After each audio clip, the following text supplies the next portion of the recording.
تعلق نہیں، یہ شیطان ہے جو انسان کے لباس میں ہمارے درمیان آتے ہیں. اس کو پہچانو. شیطان پیر کی شکل میں بہت زیادہ آتا ہے، اکثر آتا ہے، کیونکہ گمراہی یہاں سے زیادہ ہو سکتی ہے. اسی لیے اعلیٰ حضرت رضی اللہ تعالیٰ عنہ نے شرطیں لکھ کر کے رکھی ہیں کہ کس سے بیعت کرو گے، کس سے نہیں کرو گے، کیونکہ سب سے زیادہ یہاں گرنے کے چانسز یہاں ہیں. یہاں اندھا دھند یقین کیا جاتا ہے. پیر کی بات پر ایسے آنکھ بند کر کے یقین کرنے کا رواج ہے ہمارے درمیان. اس لیے شیطان اس چور راستے سے اندر آتا ہے. یہ سارے مریدین آمنا صدقنا کہیں گے. میرے عزیزو، یہ بات میں اپنے لیے بھی کہتا ہوں. آج اگر مجھ سے بھی کوئی بیعت ہے، میرے ہر اس مرید سے بھی میں یہ کہوں گا، اس وقت تک تمہاری بیعت قائم ہے جب تک میں شریعت پر قائم ہوں. جب تک میں شریعت پر قائم ہوں اس وقت تک تمہاری بیعت قائم ہے. اگر مجھے شریعت سے رب العزت کی بارگاہ میں برا قول، فحش بات علل اعلان کہنا بہت ناپسند ہے. اللہ تبارک و تعالیٰ کسی بھی بری بات کا اعلان پسند نہیں فرماتا. یعنی اظہار گناہ، اسی پر میں نے بات کی تھی آپ. ایک ہے گناہ کرنا اور ایک ہے گناہ کا اظہار کرنا، سب کے سامنے بیان کرنا. تو یہ اللہ تبارک و تعالیٰ کو سخت ناپسند ہے. اور پھر یہ کہ نیکیاں جو ہے چھپا کر کے کریں یا پھر دکھا کر کے کریں، دونوں کا اجر اللہ تعالیٰ کے ہاں ہے. دکھا کر مطلب دکھاوا نہیں. علل اعلان بھی کچھ نیکیاں ہوتی ہیں، جیسے نماز با جماعت یہ علل اعلان ہوتی ہے، حج کی عبادت علل اعلان ہوتی ہے، سب کے سامنے، نظروں کے سامنے ہوتی ہے. تو ان چیزوں میں اللہ تبارک و تعالیٰ دونوں صورتوں میں اجر عطا کرے گا. اور پھر آیتیں یہاں پر یہ چل رہی تھی کہ بعض لوگ یہ چاہتے ہیں کہ درمیان کا راستہ نکال لیں، یعنی وہ ٹھیک کافروں میں بھی نہیں بننا چاہتے، ایمان والوں میں بھی نہیں آنا چاہتے، بیچ کا ایک راستہ دیکھنا چاہتے ہیں، سیکولرزم کا، جس میں ان کے اوپر کوئی بلیم نہ ہو. یعنی سیدھے سے یوں سمجھ لیں منافقت ہے، اور سیاسی زبان میں کہیں تو کانگریس ہے. یعنی ان کو چاہیے درمیان میں، وہ کھل کر کے کسی کے سامنے نہیں ہونا چاہتے. تو یہ اللہ رب العزت یہاں یوں ارشاد فرماتا ہے، یہ لوگ جو درمیانی راہ نکالنا چاہتے ہیں، اولئک هم الکافرون، حقیقت میں تو یہی بڑے کافر ہیں. اللہ تعالیٰ فرماتا ہے حقیقت میں، کیونکہ یہ گمراہ کرتے ہیں اچھے لوگوں کو. ان کے جال میں بہت سارے لوگ آ جاتے ہیں، بھولے بھالے لوگ ان کو اپنا سمجھتے ہیں جبکہ یہ آپ کے نہیں ہوتے. اور دوسری جماعت والوں میں بھی کچھ بھولے لوگ ہیں، وہ ان کو اپنا سمجھتے ہیں جبکہ یہ ان کے بھی نہیں ہوتے. تو اللہ تعالیٰ نے فرمایا یہ جو درمیانی راستہ نکالتے ہیں یہ حقیقت میں بڑے کافر ہیں. وَأَعْتَدْنَا لِلْكَافِرِينَ عَذَابًا مُهِينًا، اللہ فرماتا ہے ہم نے ایسے کافروں کے لیے ذلت کا عذاب رکھا ہے. یہ آیتیں گزر چکی تھیں کہ جو درمیان کا راستہ نکالنے کی کوشش کرتا ہے. میں نے آخری تفسیر کی گفتگو میں آپ سے یہ کہا تھا، جو ہیں آپ وہ پورے بن جاؤ، جو آپ ہیں اندر سے وہ پورے بن جاؤ. شرمانا، جھجکنا، کسی سے خوف کھانا چھوڑ دو. اگر اندر سے کوئی کافر ہے تو پورا اوپر سے بھی کافر ہو کر کے دکھائے. اگر کوئی اندر سے ایمان رکھتا ہے، اسلام سے محبت رکھتا ہے تو پورا مسلمان بن کے دکھائے. بعض لوگ یہ کہتے ہیں ہم اندر سے ایمان رکھتے ہیں، اسلام سے محبت رکھتے ہیں، لیکن اوپر تھوڑا سا ہمیں الگ کرنا پڑتا ہے کیونکہ ہم دوسرے لوگوں کے درمیان میں رہتے ہیں. ان کو بھی خوش کرنا رہتا ہے اور ہمارے اللہ کو بھی خوش کرنا رہتا ہے. یہ وہ لوگ ہیں جو درمیانی راستہ نکالنا چاہتے ہیں. عزیزان گرامی وقار، یہاں پر آپ سب سے میری یہی نصیحت رہے گی کہ جو اس طرح کی خواہشیں کرتا، کوششیں کرتا ہے، وہ ہمیشہ فیل ہوتا رہا ہے. کیونکہ دنیا جس چہرے سے آپ کو جانتی ہے، ان کے سامنے ہزار آپ سیکولر بن لیں، آپ مسلمان ہی رہیں گے، مسلمان ہی ہیں آپ. ایسے بہت سارے واقعات ہیں. کچھ بیچارے سیاسی لوگ مسجد نہیں آتے تھے زندگی بھر، مسلمان تھے، صرف اس لیے کہ دوسروں کا دل رکھنا ہے. لیکن جب وقت فساد آیا تو ان کی یہ تمام چیزوں کو انہوں نے نظر انداز کر دیا، ان کے گھر کو بھی پھونک دیا، جلا دیا. کیوں؟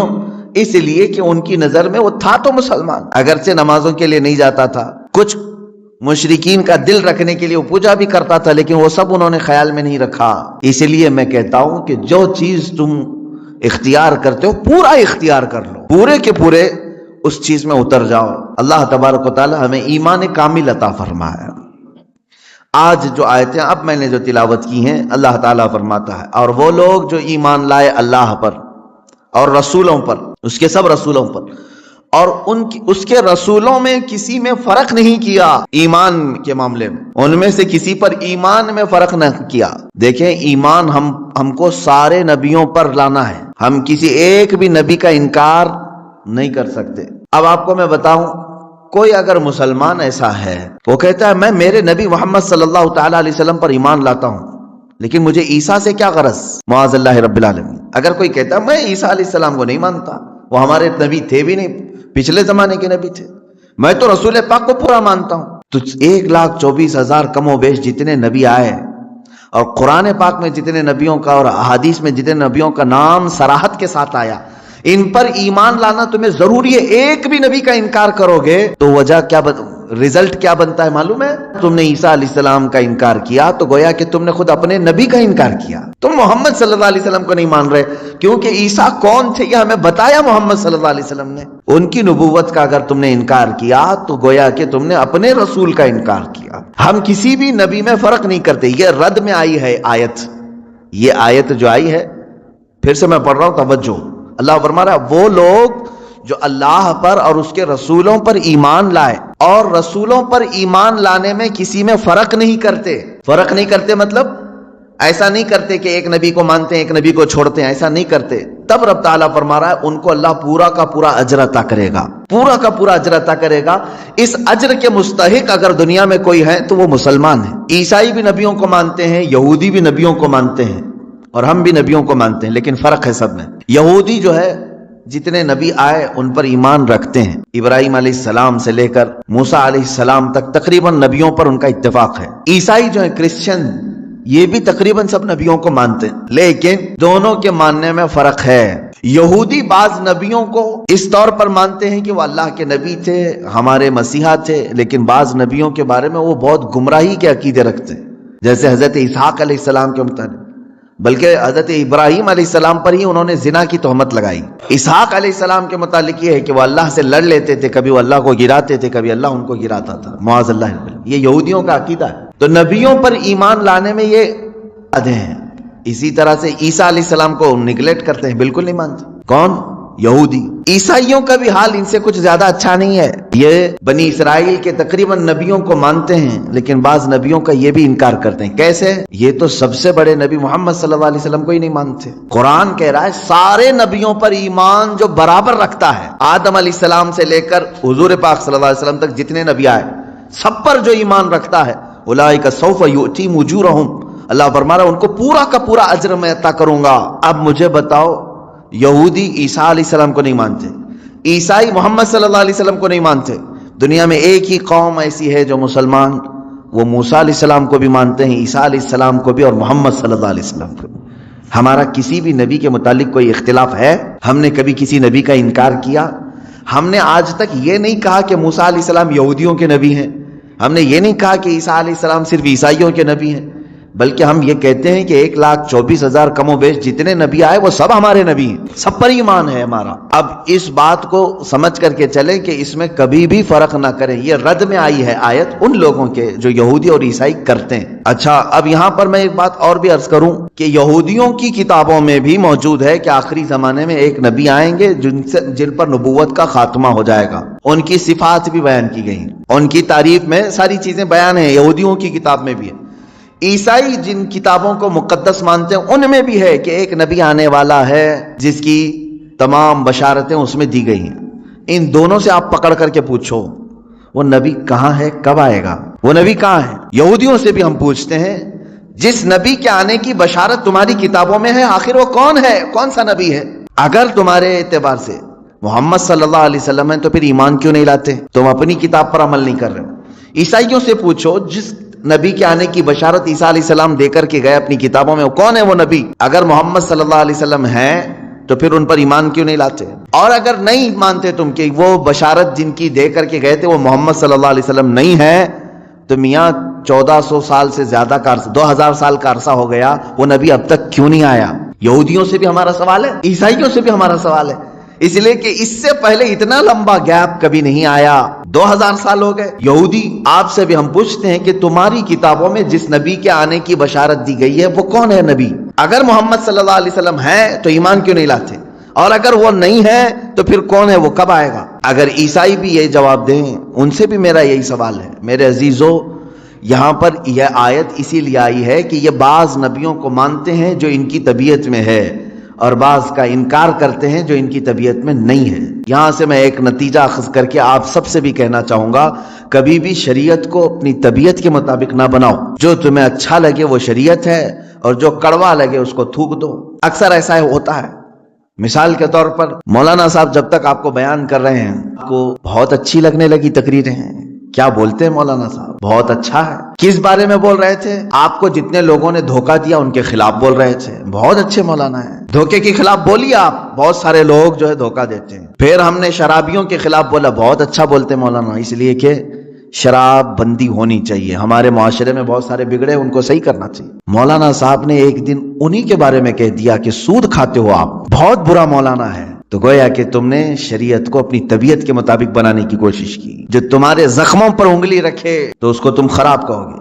یہودیوں کی یہی طبیعت تھی اور آج بھی یہی ہے. یحییٰ علیہ السلام ان کے نبی ہیں, بنی اسرائیل کے نبی ہیں. بادشاہ بڑی عزت کرتا تھا. یحییٰ علیہ السلام جوان تھے, 30 یا 33 سال کی عمر کے. بادشاہ نے ایک بار شادی کی, چند دنوں کے بعد دوسری شادی کی اسی بیوی کی بہن سے.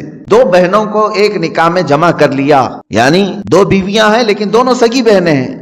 یحییٰ علیہ السلام نے فتویٰ دیا کہ شریعت میں 2 بہنوں کا ایک ساتھ رکھنا حرام ہے. اس نے کہا میں بادشاہ ہوں. حضرت یحییٰ علیہ السلام نے فرمایا اللہ سب سے بڑا بادشاہ ہے, قانون اس کا ہے, تم بندے ہو, سب کے لیے ہے یہ شریعت. اس نے دھمکیاں دیں, کہا کہ آپ غلط کہہ رہے ہیں, میرے خلاف مت کہیں. حضرت یحییٰ علیہ السلام ڈٹے رہے, یہاں تک کہ بادشاہ نے یحییٰ علیہ السلام کا قتل کر دیا. آپ کا سر مبارک الگ کر دیا, جسم الگ کر دیا, کاٹ دیا. کس بنیاد پر؟ اس کے زخم پر انگلی رکھا تھا, برائی پر تنبیہ کی تھی. نبیوں کے ساتھ یہودی یہی کرتے رہے. ان کو اگر کسی بات کی تنبیہ کی جاتی تو ان کے خلاف کھڑے ہو جاتے, ان کو مار ڈالتے. کئی نبیوں کا قتل کیا انہوں نے. موسیٰ علیہ الصلوۃ والتسلیم نے کیا کیا؟ زکوٰۃ کا حکم آیا تو سب سے کہا کہ زکوٰۃ دے دینا. قارون جو زمانے کا بڑا مالدار تھا, وہ موسیٰ علیہ السلام کے رشتے میں بھی آتا تھا, اس سے بھی کہا کہ قارون تو اپنے خزانوں کی زکوٰۃ نکال. اب جب زکوٰۃ نکالنے کے لیے دیکھا تو کئی خزانے صرف زکوٰۃ میں جا رہے تھے, حالانکہ اس کو رعایت ملی تھی. اس نے کیا کیا؟ ہونا یہ چاہیے تھا کہ میری اصلاح کے لیے اگر کوئی بیان کر رہا ہے تو میں اپنے آپ کو اصلاح کی طرف لے جاؤں, کوشش کروں بدل لوں. نہیں, دنیا دار کی طبیعت یہ ہوتی ہے کہ جو بول رہا ہے اسی کی زبان کو بند کر دو. اس نے عورت خریدی, پیسے دے کر کے طوائف کو مجمع میں لے آیا اور کہا کہ میں موسیٰ سے سوال کروں گا زنا کی سزا کیا ہے. جب وہ جواب دے رہے ہوں گے تو اے خاتون تو کھڑی ہو کر کے کہہ دینا میرے پیٹ میں موسیٰ کے زنا سے بچہ پل رہا ہے. معاذ اللہ رب العالمین. اتنی غلیظ حرکت, اتنی نیچ حرکت قارون نے کی. کس کے خلاف؟ موسیٰ علیہ السلام کے. سکھا کر کے عورت کو مجمع میں لے آیا. عورت بیٹھی ہوئی تھی. اس نے سوال کیا کہ اے موسیٰ علیہ السلام, اللہ کے نبی ہیں آپ, مسئلہ بتائیں کہ اگر کسی شادی شدہ مرد نے کسی عورت سے زنا کیا ہے تو کیا سزا ہے اس کی؟ کہا رجم کیا جائے گا, پتھروں سے ہلاک کیا جائے گا. اس نے اشارہ کیا عورت کی طرف, اٹھ تو بتا تیرے ساتھ زنا کس نے کیا ہے. وہ خاتون کھڑی ہوتی ہے اور کپ کپی طاری ہو گئی, جلال موسوی کو برداشت نہیں کر سکی. اس نے اگل دیا, کہا قارون مجھے پیسے دے کر کے یہاں لایا ہے, پیسے دے کر کے یہاں لایا ہے. اتنا کہنا تھا, موسیٰ علیہ السلام کو جلا لایا. آپ نے کہا اے زمین پھٹ جا اور قارون کو اس کے خزانوں سمیت نکل جا. دھسا دیا گیا. وہ تو اللہ کا عذاب تھا اس کے اوپر. میں یہاں پوچھنا چاہتا ہوں موسیٰ علیہ السلام کے ساتھ اتنی گھری ہوئی حرکت قارون نے کیوں کی؟ اس لیے کہ نبی نے برائی پر انگلی رکھی, اسے صرف اچھائی کی تنبیہ کی. عزیزان گرامی وقار, یہ طبیعت کبھی اپنی نہ بنانا کہ اگر برائیوں کے خلاف کوئی تمہیں بیان کرے یا نصیحت کرے تو اس کے پیچھے مت پڑ جانا, اس کے پیچھے مت پڑ جاؤ. کوشش یہ کرو کہ وہ برائی ہم سے نکل جائے. آپ زندگی میں کبھی ایسا کرتے ہو؟ ڈاکٹر نے علاج کے دوران یہ کہہ دیا کہ پیٹ میں السر ہے تو ڈاکٹر کے پیچھے پڑ جاؤ کہ اس کا پیٹ پھاڑ کر کے رکھوں گا میں, مجھے کہا کیسے اس نے السر ہے. نہیں, تمہیں معلوم ہے عقل ہے اتنی, ڈاکٹر میری بیماری کو بول رہا ہے, ہو سکتا ہے اندر. اگر ڈاکٹر نے کبھی کہہ دیا تمہیں آپ کو ہارٹ کا پرابلم ہے, بلاکیج ہے, تھوڑے بھاگتے ہو, کیا علاج کروں ڈاکٹر صاحب بتائیں تو صحیح.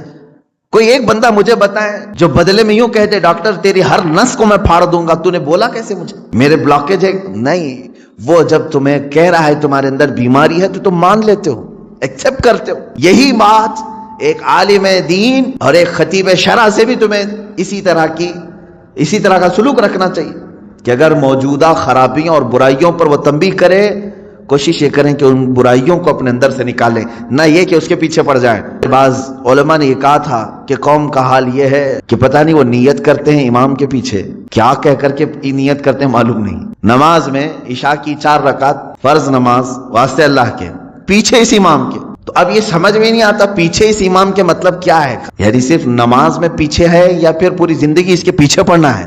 میرے عزیزو، داعیان دین اور داعیان حق کے ساتھ انصاف کا معاملہ ہو، یہ میں اپنے لیے نہیں کہہ رہا ہوں، میرے پیچھے پورے پڑ جاؤ، کوئی معاملہ نہیں، لیکن جو رسول کریم صلی اللہ تعالی علیہ وسلم کی شریعت طاہرہ اور دین حق کو لے کر تمہارے درمیان آئے ان کے ساتھ وہی سلوک کرو جو آپ کے جسمانی مرض کے لیے ڈاکٹر کے ساتھ آپ سلوک کرتے ہو۔ انبیاء کرام علیہ السلام کے ساتھ یہودیوں نے جو سلوک کیا وہ سلوک آپ نائبان رسول کے ساتھ نہ کریں۔ یہودیوں کو جو باتیں اچھی لگتی تھی وہ لے لیتے تھے اور جو ناپسند ہوتی تو نبیوں کا ہی قتل کر دیتے تھے، ایک دو نہیں، ہزاروں نبیوں، 10,000 نبیوں کا قتل کیا ہے انہوں نے، تقریباً 10,000 نبیوں کا۔ قرآن میں کئی جگہ پر آیت آئی وَيَقْتُلُونَ النَّبِيِّينَ بِغَيْرِ حق، یہ ناحق نبیوں کا قتل کرتے تھے۔ نبیوں کا کام یہ اتنا ہی ہوتا کہ ان کی برائیاں بتا دیتے تھے، یہ غلط ہے۔ تو یہاں آج امت کو بھی میرا یہی پیغام ہوگا کہ اگر تمہاری برائیاں کوئی بتائے تو یہودیوں کی طرح ان کے جان کے پیچھے نہ پڑ جاؤ، بلکہ ان برائیوں کے خاتمے کے لیے مل بیٹھ کر کے لائے عمل تیار کریں۔ اب آگے کی آیت میں پڑھتا ہوں، اللہ تعالیٰ فرماتا ہے اے رسول، یہ اہل کتاب آپ سے کہیں گے، آپ سے سوال کرتے ہیں کس چیز کا؟ ان تنزل علیہم کتابا من السماء، کہ آسمان سے ہم پر کوئی کتاب اتار کر کے دکھاؤ، آسمان سے ہم پر کوئی کتاب اتار کر کے دکھاؤ۔ اللہ تعالیٰ فرما رہا ہے ہاں ایسا ہوا بھی تھا، حضور صلی اللہ تعالیٰ علیہ وسلم کے پاس یہودیوں اور عیسائیوں کی جماعتیں آئی اور کہنے لگے ہمارے سامنے اترنا چاہیے کتاب، آپ پر آ رہی ہے وہی۔ اچھا وہی کیسے آتی تھی یہ بھی میں بتاؤں، یہ قرآن کی جو آیتیں آتی تھی کس انداز سے؟ میرے آقا صلی اللہ تعالیٰ علیہ وسلم بیٹھے ہوئے ہیں، اچانک جو صحابہ ہیں، صحابہ اکرام محسوس کرتے تھے حضور صلی اللہ علیہ وسلم ٹھنڈیوں کے زمانے میں پیشانی سے بہت تیز پسینہ بہنے لگ جاتا تھا، سخت ٹھنڈیاں ہی کیوں نہ ہو، موٹے پسینے کی بوندیں گرنے لگتی تھیں، صحابہ سمجھتے کہ وہی اتر رہی ہے، قرآن کی آیتیں اتر رہی ہیں میرے آقا صلی اللہ علیہ وسلم پر۔ شروع میں حضور اکرم صلی اللہ تعالیٰ علیہ وسلم کی حدیث ہیں، بخاری شریف کی شروعات میں کتاب بدء الوحی میں ہے کہ گھنٹیوں جیسی آواز آتی تھی، سلسلۃ الجرس اس کو کہا گیا ہے، جیسے گھنٹی بجتی ہے اس طرح کی آواز آتی اور قرآن کی آیتیں اتر رہی ہوتی تھی۔ کبھی جبرائیل امین علیہ السلام انسان کی شکل میں آ کر کے بیان کر کے چلے گئے، ایک صحابی حضرت دحیہ کلبی رضی اللہ تعالیٰ، اکثر حضرت جبرائیل امین ان کی شکل میں بارگاہ رسول میں آتے تھے، کبھی ظاہری شکل میں آتے، کبھی کسی کو نظر نہیں آتے اور اتار رہے ہوتے قلب مصطفیٰ صلی اللہ علیہ وسلم پر آیتیں اتاری جا رہی ہوتی تھی۔ اب یہ وہی اترنے کا انداز معلوم تو ہوتا لیکن اترتا ہوا کوئی دیکھتا نہیں سوائے رسول پاک صلی اللہ علیہ وسلم کے۔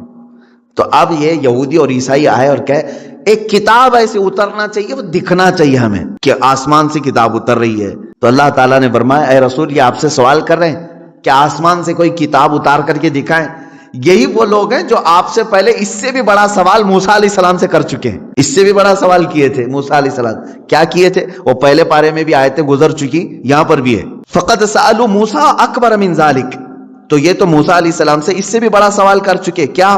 فقالوا ارنا اللہ جہرتاً، انہوں نے کہا تھا موسیٰ علیہ السلام سے، یہ یہودیوں نے، اچھا آپ اللہ کہہ رہے ہیں بہت، ہم اللہ کو سامنے دیکھنا چاہتے ہیں، دیکھ کر کے ایمان لائیں گے۔ لن نؤمن حتی نری اللہ جہرتاً، قرآن میں ہے، وہ ضد کر کے بیٹھے ہم اس وقت تک ایمان نہیں لائیں گے جب تک اللہ ہم کو دکھے گا نہیں۔ میرے عزیزو، یہ بڑا سوال موسیٰ علیہ السلام سے کیا تھا انہوں نے، موسیٰ علیہ السلام سے، تو ہوا کیا ان کے ساتھ؟ اللہ فرماتا فَأَخَذَتْهُمُ الصَّاعِقَةُ بِظُلْمِهِمْ، اس طرح کا سوال کرنے پر اچانک ایک بجلی چمکی اور اللہ تبارک و تعالیٰ نے ان پر آسمان کو نیچے کر دیا، اتنا کہ اب گرے گا تب گرے گا، خوف کے مارے وہ پورے دہل گئے۔ سوال کیا تھا؟ ہم ایمان نہیں لائیں گے جب تک اللہ ہم کو سامنے نہیں دکھے گا۔ تو اللہ تعالیٰ نے بجلیاں بھیجی، کڑک بھیجی، بہت خطرناک قسم کی کڑک، بجلی کی چمک، اور آسمان نیچے پھٹ کر کے آ گیا، سروں پر آ گیا، اللہ نے روک لیا۔ اب پھر وہ ایسی ضدی قوم تھی، ان کو اوپر سے آسمان یہاں لا کر کے کھڑا کیا گیا، اب بولو ایمان لاتے ہو یا کیا ہے؟ قرآن کی آیت ہے لن نؤمن حتی نری اللہ جہرۃ فاخذتکم الصاعقۃ بظلمہم، تو ان کے بجلی نے کڑک لیا، یہ کڑک آ کر کے انہیں گھیر لی، تو پھر کہنے لگے نہیں ہم ایمان لاتے ہیں موسیٰ کے رب پر، ہے اللہ کوئی ہے، اب ضرورت نہیں ہے دیکھنے کی۔ اب یہاں سے سنیے میرے عزیزوں، نبیوں سے ایسا سوال کیا گیا ہے تو اللہ تبارک و تعالیٰ نے بیان فرمایا، مجھے حیرت ہوتی ہے موسیٰ علیہ السلام کی قوم نے ان سے کہا تھا ہم ایمان نہیں لائیں گے اس وقت تک، توجہ ہے نا، ہم ایمان نہیں لائیں گے اس وقت تک جب تک کہ اللہ کو آنکھوں سے دیکھ نہیں لیں گے، موسیٰ علیہ السلام ولی تھے یا نبی تھے؟ نبی تھے، سب کو معلوم ہے۔ نبی کا درجہ بڑا ہے یا ولی کا درجہ؟ نبی کا۔ نبی کو معجزہ بھی ملا ہے، طاقت بھی ملی ہے، اور ان کی شان محبوبی بھی ہے، اللہ ان کی باتوں کو رد نہیں کرتا۔ موسیٰ علیہ السلام سے جب ان کی قوم نے سوال کیا تو دکھوا دینا چاہیے تھا نا، ٹھیک ہے چلو میں اللہ دکھا دیتا ہوں تم ایمان لے آؤ، نہیں دکھائے۔ موسیٰ علیہ السلام اپنی قوم کو اللہ نہیں دکھوائے، وجہ یہ ہے کہ وہ خود بھی نہیں دیکھے، وہ خود بھی انہوں نے نہیں دیکھا تھا۔ اب میں آپ سے یہ کہنا چاہتا ہوں، اتنے سالوں گزر جانے کے بعد للو پچو پیر صاحب آئے اور وہ مریدوں سے کہتے ہیں ہم اس وقت تک تمہیں بیعت میں نہیں شامل کریں گے جب تک اللہ تمہیں دکھا نہیں دیں گے۔ مرید بھی گھومتے ہوئے کہہ رہا ہے کہ ہمارے پیر صاحب تو اللہ دکھاتے ہیں پھر بیعت کرتے ہیں۔ کون سا پیر ہے وہ جو اتوار کے بعد آتا ہے یا منگل سے پہلے آتا ہے، یا پھر مرشد جسے کہا جاتا ہے ہدایت دینے والا؟ عزیزان گرامی وقار، قرآن پڑھو، اس طرح کی ایسی باتیں نہ مارو، ہواؤں میں نہ پھینکو۔ وہ مریدین بھی ویسی ہیں، پیر بھی ویسا ہی ہے، اس نے کیا دکھایا، انہوں نے کیا دیکھا پتہ ہی نہیں ان کو۔ میں نے سنا ہے کہ کوئی پیر صاحب ہے وہ بھیجے میں اللہ دکھاتے ہیں، بکرا کاٹتے ہیں، بکرے کا سر پھوڑ کر کے اس کا بھیجا نکال کر کے اس میں رکھتے ہیں، واللہ عالم یہ بھیجے کا تصور کہاں سے آیا یہ بھی نہیں معلوم کہ میاں جب دکھانا ہی ہے تو بھیجے میں ہی کیوں، انڈے میں کیوں نہیں دکھتا، گردے کلیجے میں کیوں نہیں دکھواتے؟ میرے خیال سے ایسا ہو سکتا ہے کہ پیر صاحب کو بھیجا پسند ہوگا، جتنے مرید دیکھیں گے اتنے بھیجے آئیں گے۔ کیا تماشا ہے، دین کو تماشا بنا کر رکھا ہے۔ اے غیور مسلمانوں، اپنی عقل کا استعمال کرو۔ یا قرآن تو یہ کہہ رہا ہے کہ موسیٰ علیہ السلام سے ان کی قوم نے کہا تھا، ایک جگہ نہیں، یہ آیت 2 جگہ آئی ہے، 2 جگہ پڑھ کر کے دیکھ لو۔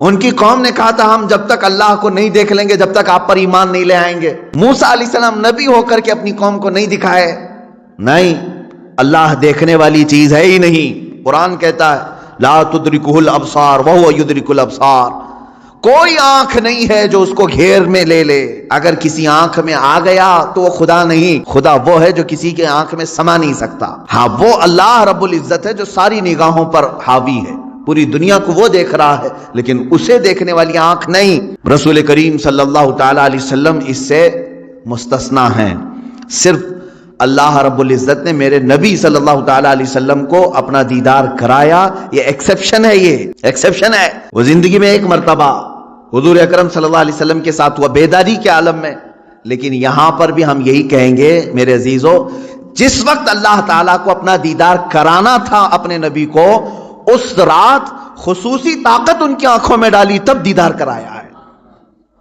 خصوصی طاقت و قوت دی تب دیدار کرایا۔ ورنہ تو بہت سارے صحابہ بھی اختلاف کرتے ہیں اس بات پر، صحابہ کی 2 جماعتیں، بعض صحابہ کا تو یہ کہنا ہے کہ نہیں، رسول کریم صلی اللہ تعالی علیہ وسلم نے اپنی آنکھوں سے نہیں دیکھا، دل کی آنکھوں سے دیکھا، یہ ماتھے کی آنکھوں سے نہیں دیکھا، اس لیے کہ قرآن کہتا ہے کوئی آنکھوں سے دیکھی نہیں سکتی۔ اس میں حضرت عائشہ صدیقہ بھی ہیں، حضرت عائشہ صدیقہ بھی فرماتی ہیں، لیکن حضرت انس رضی اللہ تعالیٰ عنہ جو صحابی رسول ہیں انہی کے مسلک پر ہم بھی ہیں۔ سب صحابہ اپنی جگہ پر حق پر ہیں، ہم ان کے مخالفین میں سے نہیں ہیں، لیکن انہوں نے اپنا اجتہاد کیا۔ حضرت عائشہ صدیقہ نے کہا کہ نہیں، قرآن کے حساب سے تو ممکن نہیں لگتا کہ کوئی دیکھ سکے، حتیٰ کہ حضور صلی اللہ علیہ وسلم بھی۔ لیکن حضرت انس نے فرمایا کہ میں نے خود رسول پاک صلی اللہ علیہ وسلم سے سنا ہے، اللہ کے نبی صلی اللہ علیہ وسلم نے فرمایا میں نے اپنی ان آنکھوں سے اللہ کا دیدار کیا ہے۔ تو ایک صحابی کی روایت یہ بھی ہے، تو یہاں سنی ہوئی بات ہے حضور سے، اس لیے ہم اس کو زیادہ قبول کرتے ہیں، اور وہاں حضرت عائشہ کا اپنا اجتہاد ہے، حضور سے نہیں سنا انہوں نے۔ قرآن کو پڑھ کر کے وہ کہتی ہیں قرآن کے حساب سے تو نہیں لگتا کہ آنکھوں سے دیکھا جا سکتا ہے۔ حضور جو معراج میں گئے تھے اس وقت تو حضرت عائشہ کی شادی بھی نہیں ہوئی تھی، حضور صلی اللہ تعالیٰ علیہ وسلم جب معراج میں گئے تھے حضرت عائشہ رضی اللہ تعالیٰ عنہ اس وقت تھی نہیں، یہ تو روایات جو اس وقت موجود تھے ان کی لی جائے گی۔ بہرحال میں یہاں بات یہ کر رہا تھا کہ قرآن میں اللہ تعالیٰ نے فرمایا کہ موسیٰ علیہ السلام سے تو اس سے بڑا سوال کر چکے، اے نبی آپ سے یہ پوچھ رہے ہیں کہ ہمیں آسمان سے کوئی کتاب اتار کر کے دکھاؤ، سامنے دکھے گی تو ہم ایمان لائیں گے۔ تو اللہ نے فرمایا اس سے بڑا سوال یہ موسیٰ علیہ السلام سے کر چکے کہ ہمیں اللہ دکھاؤ تب ایمان لائیں گے۔ ان لوگوں کا ایک ہی علاج ہے، ان کے دل کے اطمینان کے لیے کوئی چیز نہیں کی جائے گی، ان کے لیے یہ روز ایک چیزوں کا مطالبہ کریں گے۔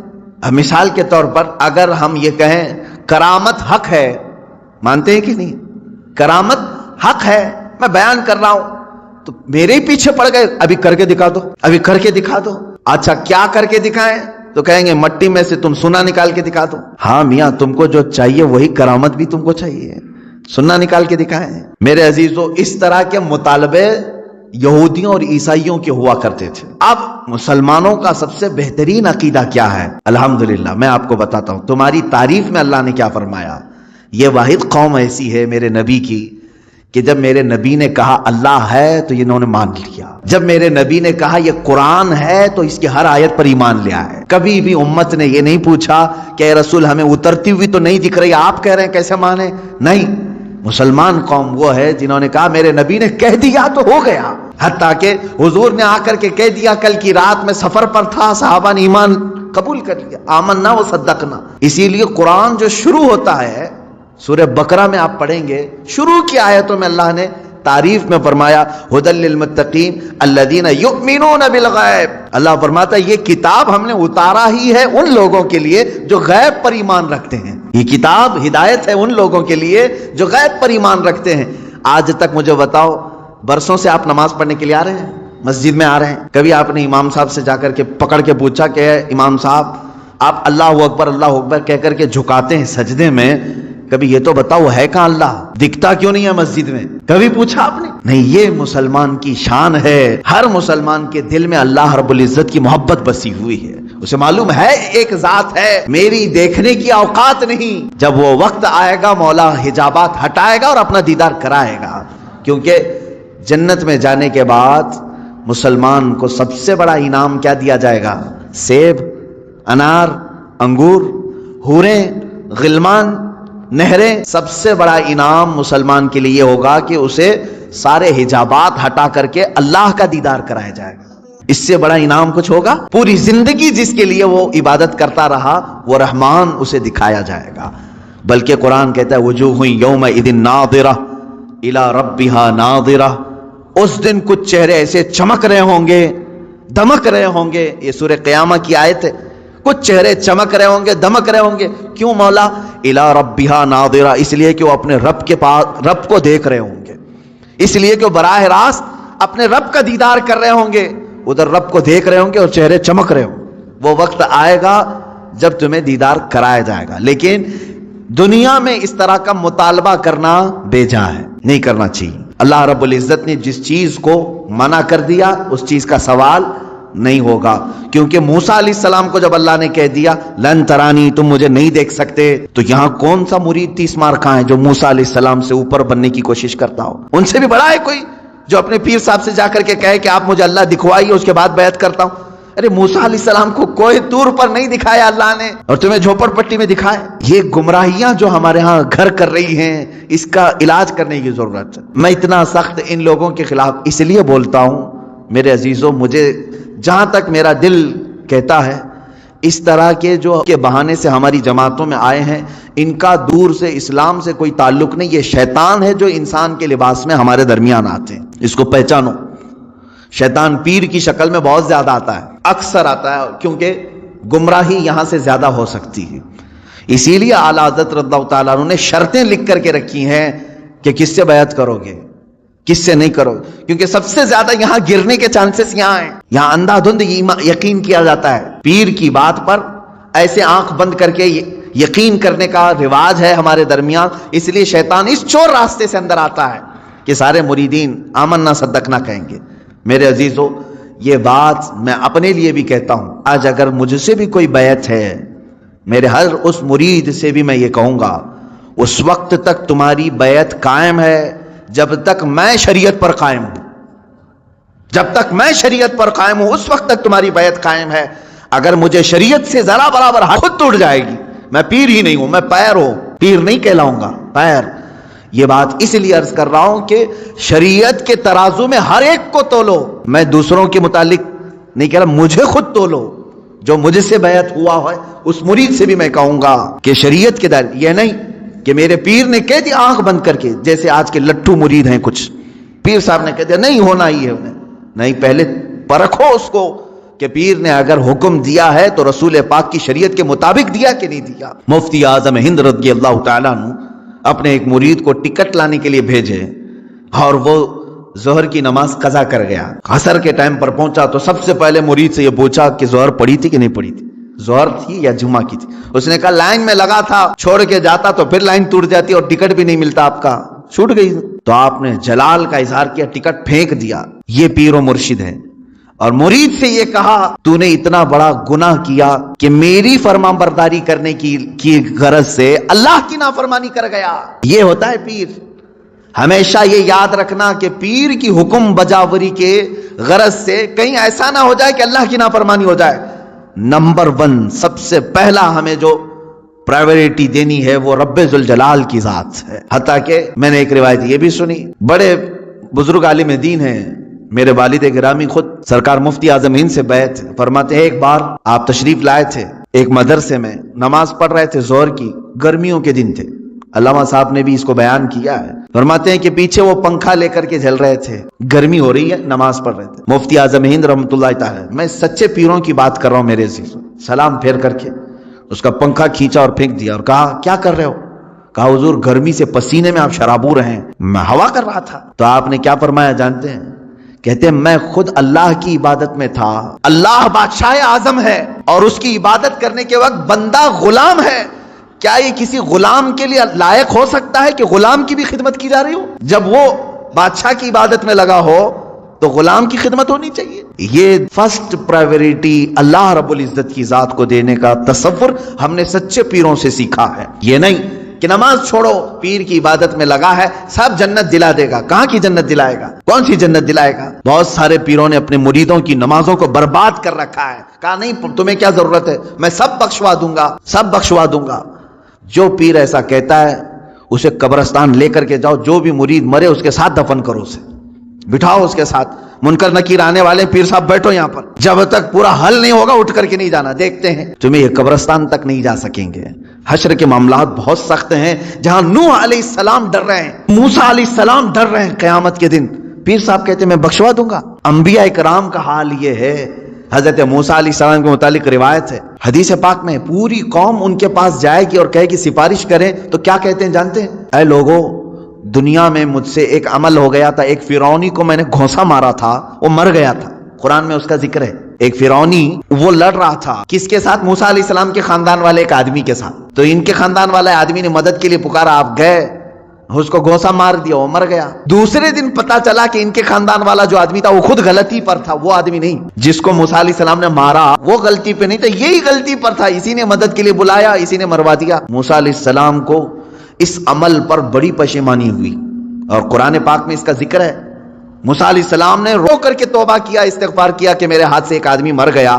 اب حدیث میں سنتے ہیں آپ, قیامت کے دن جب پوری مخلوق موسیٰ علیہ السلام کے پاس شفاعت کے لیے جائے گی تو وہ کہتے ہیں زندگی میں میرے سے ایک عمل ایسا ہو گیا تھا, میرے گھونسے سے ایک ناحق آدمی مر گیا تھا, آج مجھے ڈر ہے کہ اللہ کہیں مجھے وہ سوال نہ کر لے. کون کہہ رہا ہے؟ موسیٰ علیہ السلام. تم مجھے سفارش کی بات کر رہے ہو, مجھے خود میرے متعلق ڈر لگ رہا ہے کہیں میرا وہ عمل مجھ سے پوچھ نہ لیا جائے, میں کہاں سب کی سفارش کروں گا. اور یہاں صبح سے شام تک عورتوں کی بھیڑ میں بیٹھا ہوا پیر وہ کہتا ہے میں سب کی بخشش کروا دوں گا. عورتوں, ہاں مرید کرنا جائز ہے عورتوں کے لیے, لیکن مصافحہ, بدن دبانا, مالش کروانا, یہ چیز ہرگز شریعت کی اجازت نہیں دی جاتی. ایسے سارے لوگوں کی میں تردید کرتا رہوں گا اس لیے کہ اپنی قوم پہچانے. تم اپنے جسم کے علاج کے لیے جو ڈاکٹر ڈھونڈتے ہو, اچھے سے اچھا ڈاکٹر ڈھونڈتے ہو, MBBS چاہیے, MD چاہیے, اور اپنے روح کے علاج کے لیے جھولا چھاپ کی کوئی شریعت میں علم بھی نہیں, ایسے پیر کو ڈھونڈ لیتے ہو جو تمہاری طبیعت اور تمہارے روح کا علاج کرے گا. وہ کیا علاج کرے گا؟ وہ خود بیمار آدمی ہے بیچارہ, روحانی بیمار ہے. ہاں, جو روح کا بادشاہ ہوتا ہے تم اس کو دیکھو گے کہ وہ نمازوں کے لیے دوڑ رہا ہوتا ہے, اپنے مریدین سے کہتا ہے تنبیہ کے ساتھ کچھ بھی چھوٹے لیکن اللہ کی عبادت تم سے نہ چھوٹے. وہ پیر صحیح ہے جو تمہیں رب تعالیٰ تک جوڑ دے, یہ نہیں کہ تمہیں اپنی دکان تک جوڑ دے. یہاں پر سب آتا رہے, سب تم چلتے رہو, سب ٹینشن فری ہو کر کے جیو. کچھ مرید ایسے بھی ہیں وہ سوچتے ہیں پیر صاحب کے پاس ہم نذرانہ ہدیہ بھیجتے رہیں گے تو ہمارے لیے دعائیں بھی کرتے رہیں گے, ان کا سایہ بنا رہے گا اور ہمارا سب چلتا رہے گا, کچھ بھی بلا نہیں آئے گی, مصیبت نہیں آئے گی. یہ سب جاہلوں کے پیدا کیے ہوئے معاملات ہیں میرے عزیزوں کے ہیں. صحابہ کرام سے بڑھ کر کے مرید کون تھا؟ میرے آقا صلی اللہ علیہ وسلم سے بڑھ کر کے پیر کون تھا؟ اس کے باوجود رسول کریم صلی اللہ تعالی علیہ وسلم سے صحابہ کرام کے اتنے گہرے تعلق کے باوجود مجھے بتائیں کبھی کسی صحابی کو حضور نے کہا ہو چھوڑ دو نمازیں میں ہوں نا کسی سے کہا. عام صحابہ کی تو بات تو چھوڑیں، حضور نے خود سیدہ کائنات فاطمہ الزہرا رضی اللہ تعالیٰ عنہ سے کہتے ہیں، اے فاطمہ کیا کہتے ہیں، اعملی لا اغنی عنکی شیئا، تو اپنے عمل میں پوری ہو، سارے عمل پوری کرتے رہنا، یہ مت سوچ کر کے بیٹھنا کہ میں تیرے لیے سب کچھ کر دوں گا، میں تیرے لیے سب کچھ کر دوں گا، یہ سوچ کر کے عمل سے دور نہیں ہونا. حضرت فاطمہ کو جب حضور یہ کہہ رہے ہیں تو کون سا پیر ہے جو اپنے مریدوں کو نماز کی چھٹی دے رہا ہے؟ آؤ سب قوالی میں بیٹھو، نماز معاف ہو جائے گی. آؤ یہاں گانے باجے بھنگڑے لگتے رہے، تمہاری نمازیں جاتی رہیں. معاذ اللہ رب العالمین ان شیاطین الانس کو سمجھیں جو انسانوں کے شیطان ہیں، انسانوں میں سے آئے ہوئے شیطان ہیں جو در حقیقت اس راستے سے اللہ سے بندوں کو دور کر رہے ہیں. بات میری یہاں چلی تھی کہ یہودیوں اور عیسائیوں کے معاملات، کہ یہ نبیوں سے ایسی چیز کا سوال کرتے تھے کہ ہمیں اللہ دکھائیں، سامنے دکھائیں تب ہم ایمان لائیں گے. اس کے رد میں نے پیروں کو لیا، باقی میری بات دور تک چلی گئی. ایسا مطالبہ کبھی اپنے پیر سے بھی نہ کرو، کیونکہ یہ جائز نہیں ہے، یہ جائز نہیں ہے. آپ کبھی یہ مطالبہ نہ کرو اپنے پیر سے کہ ہمیں ابھی جنت دکھاؤ کیسے دکھ رہی ہے، دوزخ دکھاؤ کیسے دکھ رہی ہے، تب میں آپ کا مرید ہوتا ہوں. ان کے بس اور اختیار میں یہ سب چیزیں نہیں دی گئی ہیں. موسیٰ علیہ السلام کو اللہ تعالیٰ نے یہ چیز نہیں دی تو پھر کسی اور پیر کو کیوں دے گا؟ یہ تمام چیزوں کا مطالبہ نہیں ہونا چاہیے. اس کا سیدھا سا جواب ہے، اگر ہمارے پاس کوئی آتا ہے تو ہمارے ایک بزرگ عالم دین ہے، انہوں نے بیان کیا تھا، ایک صاحب آئے اور علاج کے لیے مولوی صاحب یا عامل صاحب یا یہی پیر صاحب چندہ چھاپ پیر صاحب ان کے پاس آئے اور کہا کہ حضرت فلاں چیز ہے، علاج ہونی چاہیے، آپ بتائیں کیا خرچہ آتا ہے. تو بہت سارے لوگ یہ عرسوں کے یا بزرگوں کے ناموں کی عدد کے اعتبار سے بہت زیادہ خیال کرتے ہیں، جیسے 11ویں کے 11 روپے رکھ دو، 12ویں کے 12 روپے رکھ دو یا 1200 رکھ دو. یہ بزرگوں کے عرسوں کے دن وغیرہ کو لے کر کے یا ان کی تعداد کو لے کر کے تھوڑا سا بہت سارے عوام میں رواج ہے. پیر صاحب نے اس کو کیا کہا کہ تیرا علاج ہو جائے گا، 1,24,000 نبیوں کے نام کے حساب سے نذرانہ رکھ، 1,24,000 نبیوں کے نام پر نذرانہ رکھ، تیرا علاج ہو جائے گا، ڈرنے کی ضرورت نہیں. اگر تمہارے ساتھ بھی ایسا ہو اتنا بڑا نذرانہ، تو پیر بھی جو ہے ڈیجیٹل پیر ہے، مرید ہے اس زمانے کا. تو اس نے کہا بالکل حضور، آپ ایک نبی کا نام پڑھتے جائیں، میں 1 روپے ڈالتا جاؤں گا. کہاں سے پڑھیں گے پیر صاحب؟ کیونکہ نہ قرآن میں ان کے پورے نام آئے ہیں، نہ حدیث میں پورے نام آئے ہیں. صرف حضور نے بتایا ہے کہ 1,24,000 نبی آئے تھے. تو پیر صاحب نے کہہ دیا 1,24,000 نبیوں کے نام پر نذرانہ رکھ دے، 1,24,000 روپے، تیرا علاج ہو جائے گا. مرید نے بھی کہا کہ حضور ٹھیک ہے، ایک نبی کا آپ نام بولتے جائیں، میں ڈالتے جاؤں. زیادہ سے زیادہ وہ پیر صاحب 12 یا 13 نبیوں تک پہنچ سکے، اتنے نام یاد تھے، 12 روپے ملے اور کیا ملے گے. عزیزان گرامی وقار، اس طرح کے مطالبے بھی کسی پیر سے نہ ہوں، اور اس طرح کے سوالات جو یہودی کرتے تھے. حضور صلی اللہ علیہ وسلم سے آ کر کے کیا کہا؟ کتاب اترنا چاہیے ہمارے سامنے تب ہم ایمان لائیں گے. موسیٰ علیہ السلام کی قوم جا کر کہہ رہی اللہ دکھنا چاہیے ہمیں تب ہم ایمان لائیں گے. تم اس طرح کے مطالبے ہرگز نہ کرو، جو ان کے بس میں نہیں ہے ایسی چیز نہ پوچھو. اللہ تبارک و تعالیٰ نے آپ کو خیر امت بنایا، یہ سب سے بڑی تمہاری فضیلت ہے کہ آج تک آپ نے کبھی کسی سے مطالبہ نہیں کیا میں مسجد اسی وقت جاؤں گا جب مسجد کے محراب میں مجھے اللہ دکھے گا. ہم نے مطالبہ نہیں کیا، بلکہ ہم بغیر دیکھے ایمان بھی لاتے ہیں اور سجدے میں بھی جاتے ہیں. ہم نے قرآن کو اترتے ہوئے دیکھا ہے کسی نے؟ آسمان سے آ رہا ہے، جبرائیل لا رہے ہیں، کسی نے دیکھا؟ نہیں. لیکن آج تک اس امت نے کبھی سوال نہیں کیا اپنے نبی سے کہ اترتی ہوئی دکھے ہمیں آیتیں تب ایمان لائیں گے. نہیں، اے رسول پاک آپ کی زبان سے نکلے یہی ہمارے لیے ایمان ہے. حضور اکرم نے فرما دیا یہ اللہ کی طرف سے ہے، یہی ہمارے لیے کافی ہے. اسی طرح عقیدہ یہی رکھو کہ بہت ساری ایسی چیزیں جو ناممکن ہے ان کا سوال جائز نہیں ہے. اللہ تعالیٰ نے آگے یوں فرمایا کہ ایسے سوالوں پر اللہ کا عذاب آتا ہے، کڑک آتی ہے، بجلی آتی ہے، اور ایسے سوالوں کے کرنے والوں کو اللہ تبارک تعالیٰ ہلاک فرماتا ہے. آگے کی آیتیں یہ ہے، اللہ فرماتا ہے ثم اتخذوا العجل من بعد ما جاءتهم البینات، پھر ان لوگوں نے بچڑے کو ایسا بنا لیا.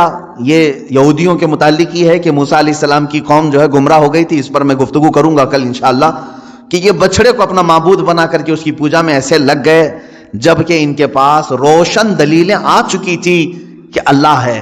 آسمان اتار کر کے نیچے تک دکھا دیا اللہ نے، پھر بھی بچڑے کے پیچھے لگ گئے، یعنی ان کے سروں تک آسمان آ گیا تھا. یہ ایسی بات نہ سمجھے آپ. آپ چھت خالی تڑکے تو آپ بھاگ جائیں گے، آسمان نیچے آ جائے تو کیا کرو گے؟ کہاں جاؤ گے؟ آسمان ہی نیچے سروں تک آ گیا تھا، اتنی بڑی نشانی اللہ نے دکھا دیا، اللہ ہے، پوری طاقت ہے۔ اور جب آسمان پھر چلا گیا ان کی توبہ کے بعد، پھر بچڑے کی پوجا میں لگ گئے۔ اللہ فرماتا ہے اتنی بڑی نشانی دیکھنے کے بعد بھی یہ قوم گمراہ ہو رہی ہے۔ آج میں یہی کہوں گا کہ اللہ رب العزت کی آج بھی نشانیاں موجود ہیں، اور اس کے باوجود آج بھی بچڑے بچڑیوں کے پیچھے لوگ پڑے ہوئے ہیں۔ اللہ انہیں بھی ہدایت عطا فرمائے۔ وآخر دعوانا